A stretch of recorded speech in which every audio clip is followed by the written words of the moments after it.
गुढीपाडवा म्हणजे फक्त सण नाही, ही आहे नवीन सुरुवात, आशा आणि आपल्या संस्कृतीची सुंदर परंपरा. नमस्कार मंडळी, आज गुढीपाडवा, मराठी नववर्षाचा पहिला दिवस. आजचा दिवस खूप खास असतो, कारण या दिवशी आपण नव्याने सुरुवात करतो. सकाळी लवकर उठतो, घर स्वच्छ करतो, कारण म्हणतात ना, वर्षाची सुरुवात जशी असते तसंच पूर्ण वर्ष जातं. आणि आई पण नेहमी हेच बोलते, वर्षाची सुरुवात जर छान असेल ना, तर सगळं छान होतं. आज नवीन दिवसाची सुरुवात मी उंबरठा पूजनापासून केली. उंबरठा म्हणजे आपल्या घराचं प्रवेशद्वार.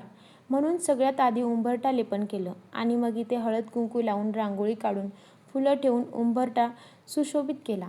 मला तर आजची रांगोळी खूप आवडली उंबरठ्यावरची.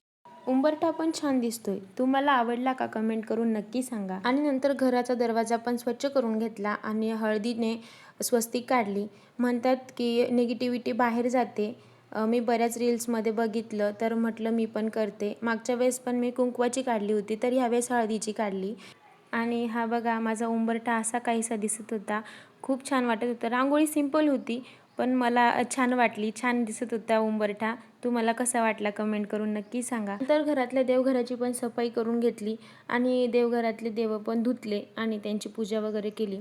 त्यानंतर मग गुढी उभारायची होती आणि आज मी गुढीजवळ पण साधीच रांगोळी काढली होती. दरवर्षी मी गुढीपाडव्याची रांगोळी काढते, जशी गुढी असते तशी रांगोळी काढते, पण यावेळेस नाही टाईम भेटला मला, कारण उठायला थोडा उशीरच झाला होता आज. तर गुढी ही विजय, समृद्धी आणि यशाचं प्रतीक आहे. काठीवर रेशीम कापड, फुलांचा हार आणि कळस ठेवून गुढी उभारली जाते. असं मानतात की भगवान श्रीरामांच्या विजयाचं प्रतीक म्हणून ही गुढी उभारली जाते.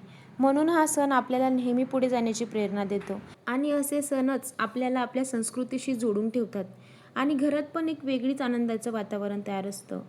तुमच्या सगळ्यांच्या आयुष्यात आनंद, यश आणि समाधान भरभरून येवो. गुढीपाडव्याच्या तुम्हा सर्वांना खूप खूप शुभेच्छा. आणि इकडे आम्ही सगळ्यांनी गुढीची पूजा पण करून घेतली होती आणि आशीर्वाद पण घेतले होते. तर इकडं माझा स्वयंपाक करायचा होता, तर हा इकडं नंतर स्वयंपाक झाला होता. म्हटलं ते पण दाखवून देऊया.